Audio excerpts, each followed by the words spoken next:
Madison and welcome back to my channel. So today we are doing another Phobia Friday. I'm so sorry that I missed last week, and for today's fear it is trypanophobia. Hopefully I'm pronouncing that right. Trypanophobia. It's the fear of needles. So I don't have any plans for this look yet, so hopefully we can make it really interesting, and I'm excited to see what we can do with it. So let's get started. I forgot to mention that today I'm going to be trying a voiceover of the story. I believe the story is called Pins and Needles, so we'll see how this goes. Let me know if you like the voiceover better. So let's get started. Hi guys, the story I'm about to tell you is called Pins and Needles. So the backstory is Kathy is a main character in this story. She has a sister the same age as her called Sierra. Now Sierra was locked away in a mental hospital for a few years because she beat a boy to death for taking her necklace and throwing it out the window. So now we're here, present day. Sierra is back in the real world, gets to go to school with everyone. Let's see what happens. This starts September 7th, first day of school for the girls. Kathy went to go wake up Sierra around 7 a.m. so they could get ready in time to take the bus. Sierra slept in the attic because she said that was her safe place and her special place, and that all of her friends lived up there with her. Of course, Kathy knew that there was no one that lived up there with her, but she didn't want to anger Sierra, so she just agreed with her. And when she went up to Sierra's room, she noticed Sierra was in the corner rocking back and forth with her little sewing kit and her little doll. And ever since Sierra got back from the mental hospital, Kathy noticed that Sierra would not leave this sewing kit alone. She carried it everywhere with her, which was a little crazy. So the girls got ready for school. Kathy made Sierra's lunch and they headed to school. Sierra was already dressed in her uniform because she slept in it in the night because I guess she was so excited. And they were off to school. Kathy had English first, and she said it went by in a daze because she hated that class so much.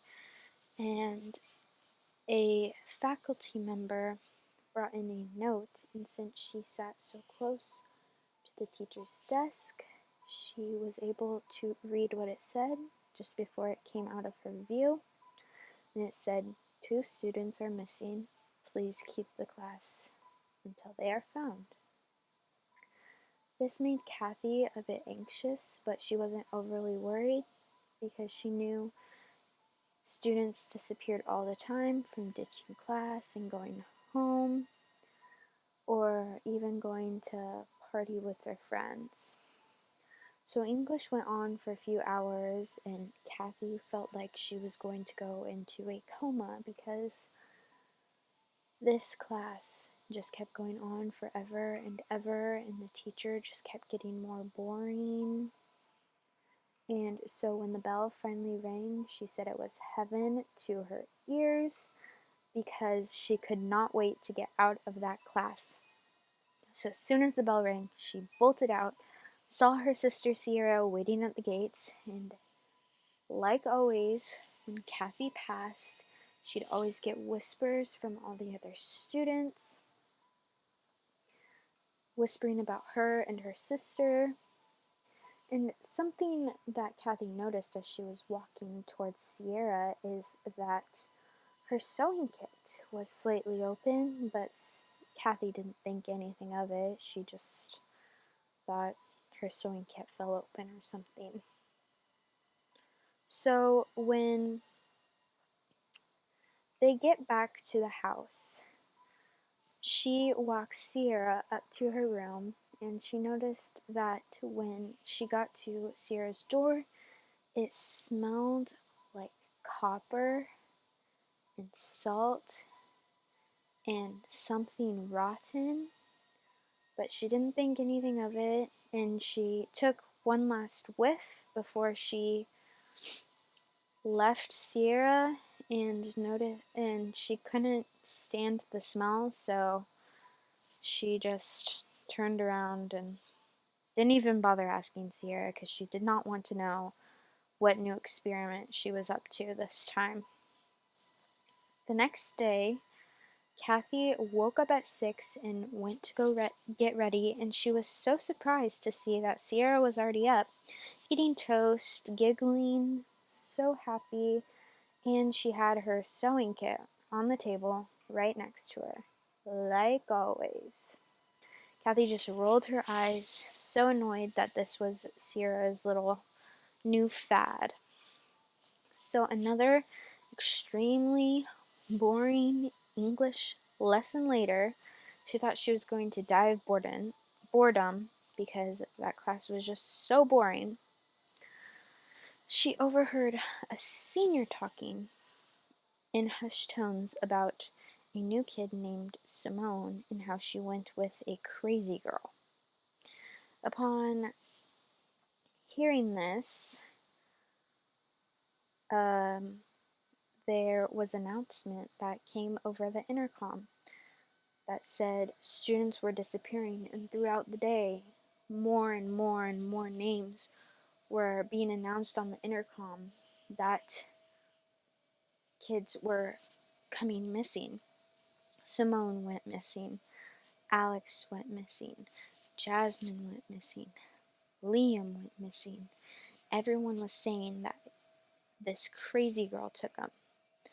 Now, Kathy didn't know who the crazy girl was, but every time the intercom came on, she dreaded hearing her sister's name because she was so scared that a crazy girl took her sister. And the last announcement of the day, what do you know? Her sister's name was in the announcement. So as soon as the bell rang, Kathy was so scared that her sister was taken, was hurt, was kidnapped. She didn't know what was happening, but she sprinted home, tried to look all over the house for her sister. She didn't check in her room because she was scared of Sierra's room, but she checked all over the house and could not find her anywhere. So Kathy finally got the courage to walk up to the attic door, open, and see what was inside, or see if it was just Sierra's room. Nothing creepy going on here. So she walks up to the door, and she keeps getting these wafts of air coming up from underneath the door. Copper, salt, and something decaying, just like yesterday, except it was a lot stronger than it was. It was like 10 times stronger. Then she listened closely. She put her ear up to the door to see if she could hear Sierra in there at all. And what do you know? She hears Sierra in there laughing, giggling, talking to someone. She wasn't sure who it was, but she opened the door because she knew Sierra was saved, and when she opened the door, something horrid happened.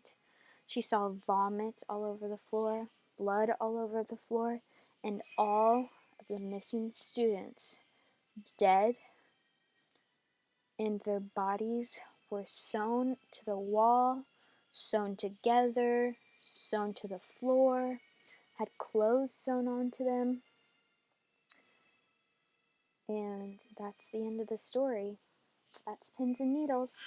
Okay, guys, this is the final look. I think it's pretty cool. It wasn't what I was expecting, honestly, but I still think it's really cool. I like how the eyeshadow turned out. I really thought the red and green would look good together. I knew from the get-go that I wanted to do a white and a red contact. So I knew that red would probably look really good with green. And also I just thought, you know, green, I don't know, when I think of needles, I think of green, like poison or something like that. So I think it's really cool, and I'm so happy with how this turned out. The only thing that I'd probably change is I'd fill the syringe with something, and I'd probably put more needles all over my face. But it was really hard to get these pins to stick in, so this is what we have. But I think it's really cool, and honestly, like, this sounds weird, but I kind of feel pretty. Like, what? I think it's just the contacts that are doing it for me. Anyway, thank you guys so much for watching. I hope you enjoyed this video. Let me know if you liked the voiceover better, or if you want me to go back to the old way. Sorry, my voice just cut out. Anyway, thank you guys so much for watching, and I will see you guys next Friday.